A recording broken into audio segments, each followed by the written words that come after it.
जय श्री कृष्णा। राधे राधे भक्तों। 23 तारीख मंगलवार को मंगला गौरी का व्रत है। तो श्रावण के महीने में जैसे सोमवार करना जरूरी होता है, वैसे ही मंगलवार भी बहुत ही जरूरी है। इस दिन माता पार्वती की पूजा की जाती है और उनसे सभी मंगल कामनाओं की प्रार्थना की जाती है। यह व्रत मंगलवार के दिन होने के कारण मंगला गौरी के नाम से जाना जाता है। तो फ्रेंड्स, ये व्रत हम कब करें, कितने करें, क्या भोग चढ़ाएं और षोडश श्रृंगार कब चढ़ाएं, खाने में क्या खाएं, उद्यापन कैसे करें, ये सभी जानकारी आपको मिलने वाली है। तो हिंदू धर्म में मंगला गौरी व्रत का बहुत ही महत्व बताया गया है। यह व्रत करने से सुख समृद्धि में वृद्धि होती है। यह व्रत सुहागन महिलाएं अपने पति की लंबी आयु के लिए करती है और कुंवारी कन्याएं भी करती है। साथ में आयु वृद्धि और संतान की रक्षा के लिए भी किया जाता है। यह व्रत मंगलवार के दिन रखा जाता है। यह सावन का महीना भगवान शिव और माता गौरी दोनों को अति प्रिय है। मंगला गौरी का व्रत हम कब करें, कितने करें? तो फ्रेंड, सावन के महीने में ही मंगला गौरी का व्रत करें।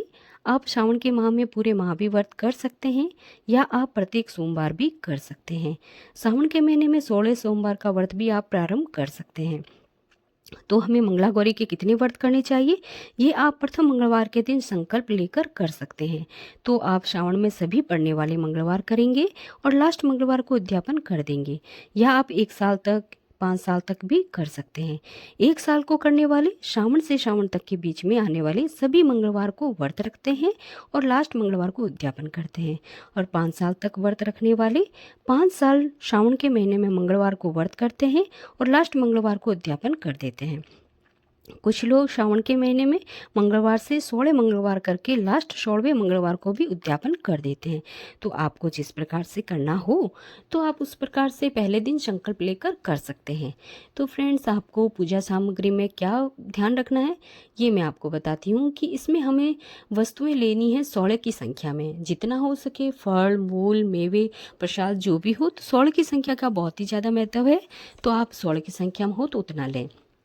सर्वप्रथम हम यहाँ पर चौकी लेंगे, उस पर लाल कपड़ा रखेंगे, आप चाहें तो सफ़ेद कपड़ा भी रख सकते हैं। फिर हम अष्टदल बनाएंगे और कलश की स्थापना करेंगे। कलश के अंदर हम कुमकुम, रौली, मौली, चंदन, अक्षत, हल्दी ये सब डाल के और ऊपर नारियल रखेंगे। इस तरह से उसकी स्थापना करेंगे और हम चौकी पर प्रतिमा रखेंगे। मेरे पास इस तरह से प्रतिमा है शिव परिवार की, तो मैं वो रखूँगी। फिर हम आटे से बनाकर चौमुखी दीपक जिसमें 16 बाती जलाएंगे।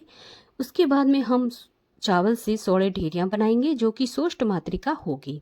फिर कलश का पूजन करेंगे अच्छे से, जिसके अंदर हम रौली, मौली, अक्षत और हल्दी डालकर इस प्रकार से पूजन कर देंगे। फिर शिव परिवार की प्रतिमा को हम पंचामृत से स्नान करवाएंगे। मेरे पास प्रतिमा है तो मैं इस प्रकार से उनको 5 बार स्नान करवाऊंगी। आपके पास अलग से शिवलिंगी हो या माता गौरी की प्रतिमा हो या गणेश जी की अलग से हो, तो आप उनको अलग से भी श्रृंगार कर सकते हैं, उनको स्नान करवा सकते हैं इस प्रकार से। उसके बाद में हम यहाँ पर उनको 5 बार स्नान करवाएंगे। इसमें मैंने यहाँ दूध, दही, घी, शहद और शक्कर लिया है। आप चाहें तो कच्चे दूध से भी स्नान करवा सकते हैं। फिर हम यहाँ पर वस्त्र रूपी उनको कलावा चढ़ाएंगे। उसके बाद में रौली, मौली, चंदन, अक्षत चढ़ाएंगे। अक्षत आपको साबुत ही चढ़ाने हैं, कटे फूटे या टूटे हुए नहीं होने चाहिए। इस प्रकार से हम पूजा करेंगे।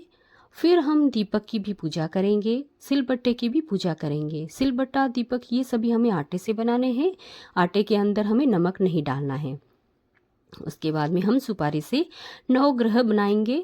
यह आप चाहें तो 9 ग्रह की प्रतिमा भी रख सकते हैं, या फिर आप इस प्रकार से चावल से या फिर सुपारी रखकर भी 9 ग्रह की पूजा कर सकते हैं। हम उनकी पूजा करेंगे, पुष्प समर्पित करेंगे। अब हम भगवान गणेश जी को लाल पुष्प समर्पित करेंगे। फिर भगवान शिव जी को कनेरका, अपराजिता, बेलपत्र, आप चाहें तो यहाँ पर समी पत्र, आक के धतूरे, फिर आक के फूल ये भी समर्पित कर सकते हैं। फिर माता गौरी को हम 16 पुष्प समर्पित करेंगे। आप चाहें तो यहाँ पर 16 प्रकार के पुष्प लेके उनको समर्पित कर सकते हैं, या फिर एक ही पुष्प 16 की संख्या में आप उनको चढ़ा सकते हैं। मैंने यहाँ पर 16 प्रकार से 16 की संख्या में पुष्प चढ़ाए हैं। इसी प्रकार से हमें पेड़ के पत्ते भी इसी प्रकार से चढ़ाने हैं। अगर आपके पास एक ही पेड़ का हो तो आप 16 की संख्या में एक ही पेड़ के पत्ते चढ़ा सकते हैं, नहीं तो आप 16 प्रकार के पत्ते हों वो 16 की संख्या में उनको चढ़ा सकते हैं। आपको ये बात विशेष ध्यान रखनी है कि नींबू का पत्ता अगर आपके पास हो या नींबू का फल हो तो वह उनको जरूर चढ़ाएं। इस पूजा में वह बहुत ही शुभ माना गया है। मैंने इस प्रकार से उनको ये पत्ते चढ़ाए हैं और पुष्प चढ़ाए हैं। उसके बाद में हम यहाँ पर लेंगे पान का पत्ता, यहाँ पर हरी धूप चढ़ाए हैं गणेश भगवान को। अब हम लेंगे पान के पत्ते, उसके ऊपर हम डालेंगे सुपारी, लौंग, इलायची, जनेऊ और हल्दी। ये सब मिलाकर हम पान पत्ता भगवान को समर्पित करेंगे। फिर यहाँ पर हम 16 फल लेंगे।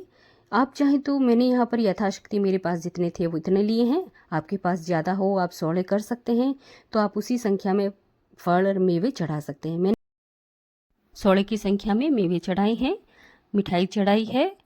अब हम माता रानी को श्रृंगार समर्पित करेंगे। आप चाहें तो यहाँ पर श्रृंगार 16 ले सकते हैं, जरूरी तो वही है। अगर न बन पाए तो आप 5 या 7 भी उनको श्रृंगार चढ़ा सकते हैं। दक्षिणा जरूर चढ़ाएं, इससे पूजा में रही भूल पूर्ण हो जाती है। आप चाहें तो प्रत्येक मंगलवार को षोडश मातृका या फिर नवग्रह बना सकते हैं, नहीं तो एक मंगलवार भी बना सकते हैं, मगर ध्यान रहे उद्यापन वाले दिन जरूर बनाएं। अब हम मंगला गौरी की कथा सुनेंगे। उसके बाद में हम 16 दीपक से आरती करेंगे। गणेश जी की, भगवान शिव जी की, माता गौरी और कार्तिक भगवान की आरती करेंगे। हाथ जोड़कर क्षमा याचना करेंगे। इस प्रकार से पूजन संपन्न करेंगे। फिर हम पूजा में चढ़ाई सामग्री मंदिर में पंडिताइन को या फिर बहन बेटी को हम दे देंगे। इसके बाद में आपकी सभी अगर व्रत और मन्नत पूर्ण हो जाए तो आप अंतिम मंगलवार को अध्यापन जरूर करें।